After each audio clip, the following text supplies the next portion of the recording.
up? It's Joe Rady from Rady's Rides. We are here at the birthplace of speed. It is the Daytona International Speedway, and we are ready to start off the race weekend for the coveted Rolex 24 Hours of Daytona.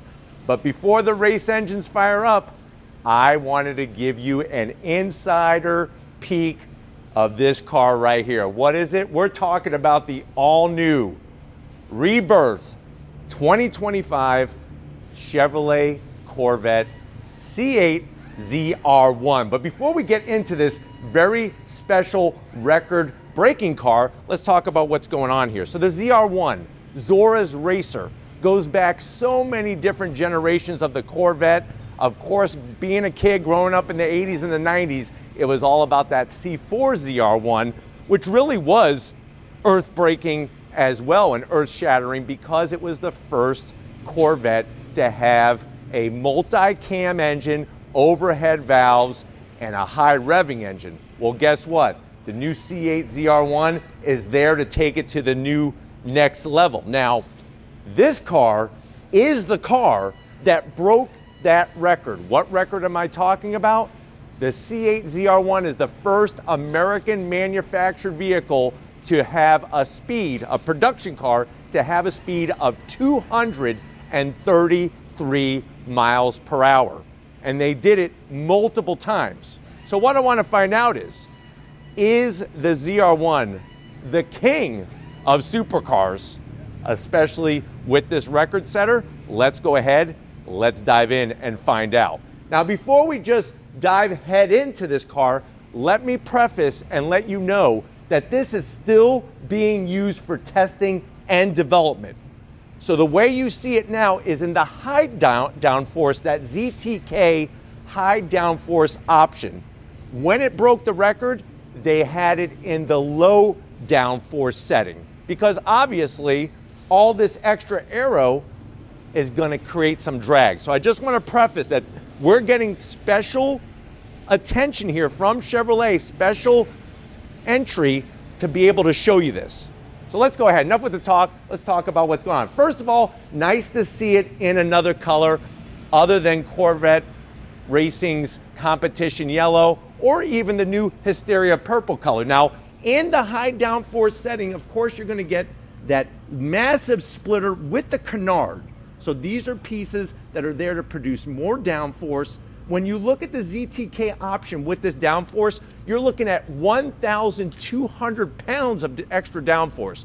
That's why when they did that record-breaking attempt in Germany, they took those extra pieces off. But I just love the massive corner air intakes for those heat exchangers, all carbon fiber splitter, canard, and then of course, as we come across the front, those Chevrolet cross flags. It goes all the way back to 1953, and it's crazy to think that in 1953, the Corvette wasn't even making 200 horsepower, didn't even have a V8, and now we have a car that has 1,064 horsepower, and it is a production street legal machine. In the center, when you go ZR1, you're getting that extra open air intake in the center. This is not only for cooling, but also for airflow to help with overall aerodynamics and downforce.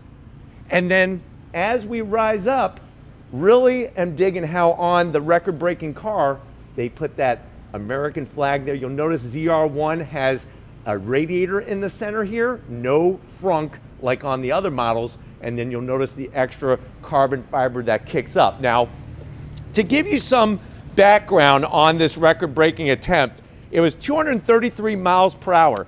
This is faster than any other supercar less than $1 million, and that record was set in Germany by none other than the head honcho at GM, the president of GM, and they were able to follow it up with 5 other engineers and drivers breaking that 230 mile per hour barrier. It is a standard chassis.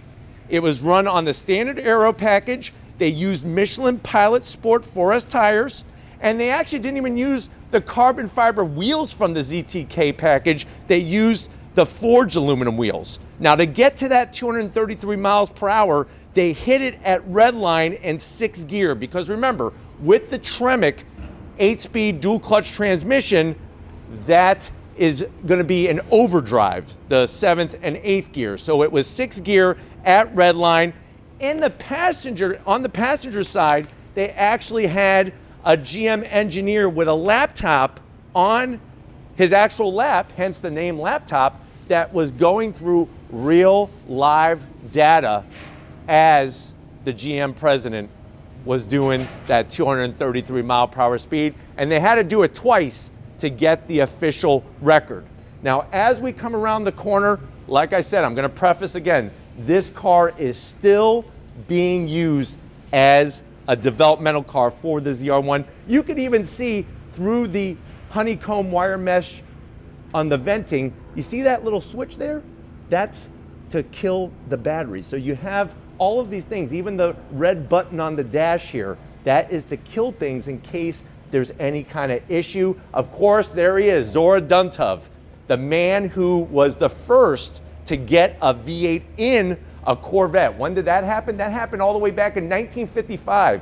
It was a 265 cubic inch V8, naturally aspirated, of course, and as they say, the rest was history. From that moment on, Chevrolet Corvette really became that American icon of a true sports car. Now, another thing that's interesting is that I find today with the C8 Corvette, with all of the performance that it does bring, a lot of people are saying, well, this is a car that has so much value that is a supercar.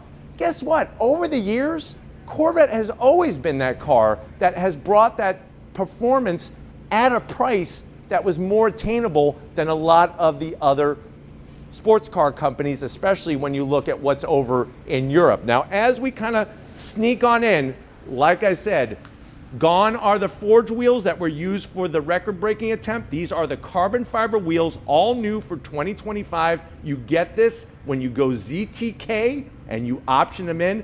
Love that V-spoke design. You can see the Michelin Pilot Sport Forest tires.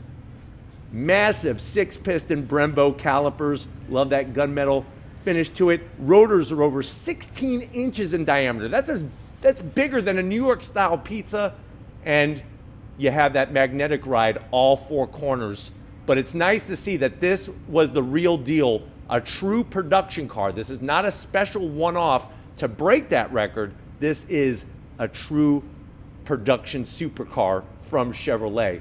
Now, as we look at the side of the vehicle, I just love the overall dimensions of the C8 from the side, especially, I'm gonna get out of the way, when it comes to that massive rear wing. Now, of course, ZTK, you get that carbon fiber exposed roof, still removable, and yes, you can get a ZR1 with the folding hardtop. You'll notice on the inside, it's kind of hard to see, but they did put special seats and safety features in there for that record-breaking run because this is a developmental car. Working our way down, you'll notice, obviously, just some extra taping and stuff for trying different devices for measuring the speed, the exposed carbon fiber, the massive openings, that ZR1 badge, like I said, Zora's Racer, so much history with this car. And then coming towards the rear, when you look at a ZR1, this is gonna be unique compared to a Z06, all exposed carbon fiber because we have those large intercoolers. Also on the side, this is an extra vent as well. You still have the 8-speed Tremec dual clutch transmission that has been reinforced to handle 1,064 horsepower and 828 pound-feet of torque. 20-inch wheels up front. When we look at the back, you're looking at 21-inch wheels, and obviously rear-wheel drive, 345 on the width. These are steamrollers. And to imagine this without the extra aero, like I said, 233 miles an hour. Let me put that in perspective for you. When you're traveling 200 miles per hour, you're traveling the length of a football field every second. So 100 yards every second. Now, as we rise up, when you go ZTK option, this is the high downforce wing. You'll notice it is pedestal style, very interesting to see how they mount it. And remember, the way that it's mounted and the way that it's shaped still gives you access to open up the rear engine cover. Now, at the back, you're still gonna get that extra width, just like the Z06. with the venting, but here's the difference. You'll notice in the back on the lower corners, fully open, more of that honeycomb finish, and then you do get the quad tip GM performance exhaust to let that LT7 sing its glorious song. And even though we can't open this, you look in the back window, we'll see if Steven can use some of his special magic here. There is that hand built right from Bowling Green, Kentucky. It almost looks like a heart that's just exposed in somebody's chest. That is that LT7, like I said, 5.5 liters, flat plane crankshaft, extra large intercoolers. And if you want to see past the sheet metal, guess what? I could give you that opportunity. So we're going to kind of swing around. Steven's going to go on one side, I'm going to go on the other. What I love about Chevrolet is they really want to show you the inner bits. They're not into just hiding everything and making you figure out what you're looking at. You have to kind of pretend. There's no pretending here. They have everything exposed. So here we are with our cutaway of the ZR1 in competition yellow. You'll notice the Tremec 8-speed dual clutch transmission, all of the exhaust routing. Look at the special massive airbox that we have. Now, when we talk about the LT7, we're looking at double the amount of fuel injectors. So to get more horsepower to that 1,064 horsepower mark, you have two sets of fuel injectors. You have the forged crank, forged rods, forged pistons, massive. Like I said, you look at the cooling that's needed, the intercoolers and everything, massive. You can even see down below the special headers. And the way that they do it at Chevrolet is that the turbo is actually one piece with the header or exhaust manifold. On the side here, this is really cool to be able to show you. We have our upper control arm, lower control arm, all of that great suspension work to keep this thing planted. That's what a 345 looks like when it's outside a fender, that steamroller size. And then there is the heart. Of course, you're going to have your nameplate signed by the engine builder from the GM Performance Center in Bowling Green, Kentucky, which is the home of the Corvette. It's been the home of the Corvette since the C4. You also, remember, get the return of the split window. So for the first time since 1963, we have a split window. That's going to be this portion here. If this is complete, it would go down competition yellow. First time since 1963. And what's great about the ZR1, the way that they built the engine for the Z06, the LT6, everything was already in place to bring it up to this new level. Crazy. If you've never seen the chassis in a C8 Corvette, here it is. And remember that whole large tunnel. A lot of people, when the C8 Corvette first came out, were very curious. What is that tunnel all about? This is where on the E-Ray, they actually have the battery pack that gets slid underneath in that area. And remember, ZR1, no electric assist. It's all twin turbocharged V8 goodness. Now, coming towards the front, of course, you're going to have a little skinnier tire up front. That's going to quicken up our steering. And these are the forged, this is one of the many options for the forged aluminum wheels. So you're going to have ways to personalize your ZR1, even with the caliper color, obviously Twinkie yellow, my favorite color on this competition yellow Corvette.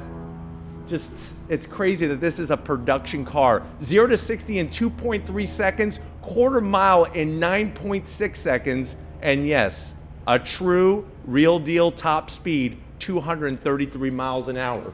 Swinging it around, love looking at it from the front with it cut in half. So not only do you already have the large heat exchangers on both sides here, but now you have that new addition of more cooling in the center where the frunk normally is. And then what's even better that I could show you is we actually have the engine right here. This is the heart of the ZR1, that LT7. Love the intake plenum in the blue. If you've ever wondered what's with the blue in the ZR1, when they were doing the C6 ZR1, it was nicknamed the Blue Devil. That was the code name it was given. So whenever you see blue, it's going to be with a ZR1, because going back to that that mid-2000s car with the C6. What a lot of people don't realize is that ZR1 technically goes back to 1970 and 71. And that's another story for another day. But being able to see this engine, I mean, look at this. Come take a peek of the turbochargers. You got two of them, one on each side. Even the way they got these little Easter eggs here with the rocket, and this is what makes being at Daytona so special. We're gonna see the C8R on the racetrack. Fingers crossed, hopefully it wins the GTD Pro and GTD classes, but to be able to be here at Daytona and just be able to show you in detail, and obviously we're gonna finish off back on this car, the 233 mile per hour car, but let me know what you think. Are you excited for what Chevrolet is doing with the C8? Do you want to get behind the wheel of a ZR1? Let me know in that comment section. But if you're new to the channel, you're on your way out, hit that subscribe button. I promise you it's worthwhile. Come back for more. If you are a subscriber, thank you for being part of the Raised Rides family. Gotta get up to Stephen Flood, making it happen no matter what the temperature is outside. And of course, we got to thank Trevor, Bob, and the rest of the crew at Chevrolet for allowing us to have access. And just like always, I'll see you on the next ride.